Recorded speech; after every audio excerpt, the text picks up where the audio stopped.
Hi hello வணக்கம். இது பாரதியின் அறிவலை பாட்காஸ்ட். இன்று ஊர் சுற்றுலா மங்க நிகழ்ச்சியில் உங்களுக்கு கோவாவை சுட்டி காண்பிக்க போகிறேன்.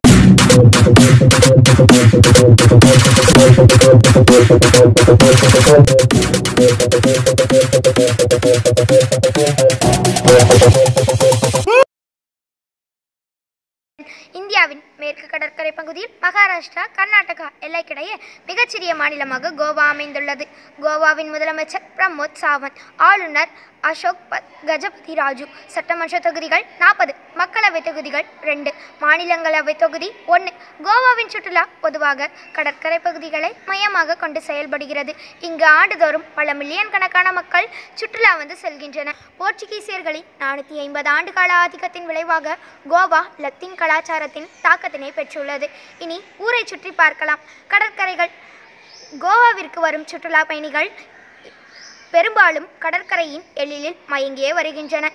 வடக்கு கடற்கரைகள், தெற்கு கடற்கரைகள் என இரண்டாக பகுக்கப்படுகின்றன. வடக்கே அமைந்துள்ள கடற்கரைகள் காங்குட் கடற்கரைகள், கண்டோலியம் கடற்கரைகள், பாகா கடற்கரைகள், பனாஜி கடற்கரைகள். தெற்கில் அமைந்துள்ள கடற்கரைகள் வெண்மணர் கடற்கரைகள், பாலோலம் கடற்கரைகள், அகண்டா கடற்கரைகள். இந்த கடற்கரைகளில் வரிசையாக அமைக்கப்பட்ட குடில்களில் ருசிகரமான உணவுகள் பரிமாறப்படுகின்றன. புதுமையாக சமைக்கப்பட்ட மீன், இறால் உணவு வகைகள் பரிமாறப்படுகின்றன. தண்ணீர் விளையாட்டுக்கு புகழ் பெற்றது கோவா. பாரா செல்லிஸ், வான்குடை மூலம் பறப்பது, ஜெட் ஸ்கில், தண்ணீர் வண்டி போன்றவை பிரபலமான விளையாட்டுகள். விளையாட மிஸ் பண்ணிடாதீங்க. அடுத்ததாக பாம் ஜீசஸ் பசிலிக்கா.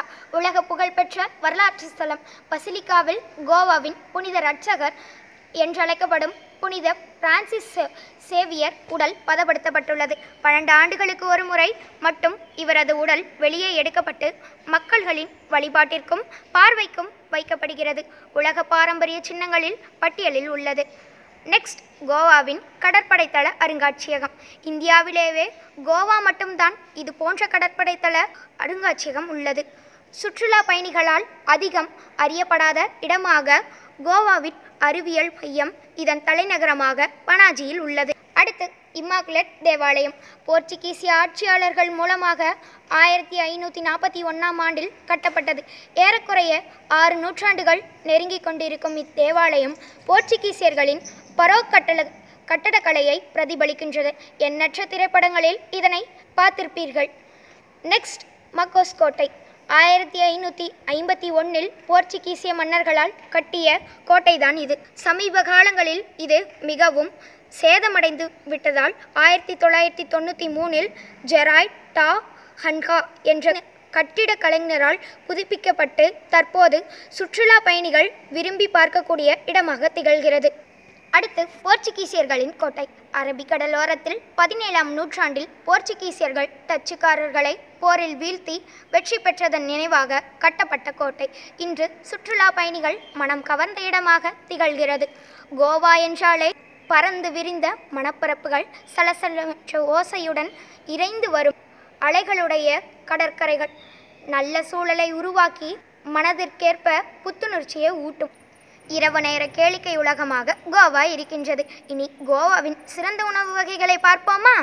சோரக் என்று அழைக்கப்படும் சைவக்கறி, நண்டு ஷாக்கூட்டி எனப்படும் நண்டு கறி, கிஷ்மூர் எனப்படும் சுறா மீன் கறி, இறால் மீன் கட்லட்டுகள், கோவா இட்லி எனப்படும் சன்னாஸ், பெயின்கா எனப்படும் இனிப்பு புட்டு. விதவிதமான சுவையான உணவு வகைகள், காண்போரை மகிழ்விக்கும் இயற்கை காட்சிகள் நிறைந்த கோவாவை பார்க்க மிஸ் பண்ணிடாதீங்க. குடும்பத்துடன் செல்லுங்க, குதூகலத்துடன் திரும்புக. உங்களிடமிருந்து விடைபெறுவது we Dhanshika, 8th T1 Bharathi மேல்நிலைப்பள்ளி, ரெட்டிப்பட்டி. மீண்டும் அடுத்த ஒரு நிகழ்ச்சியில் உங்களை சந்திக்கின்றேன். நன்றி, வணக்கம்.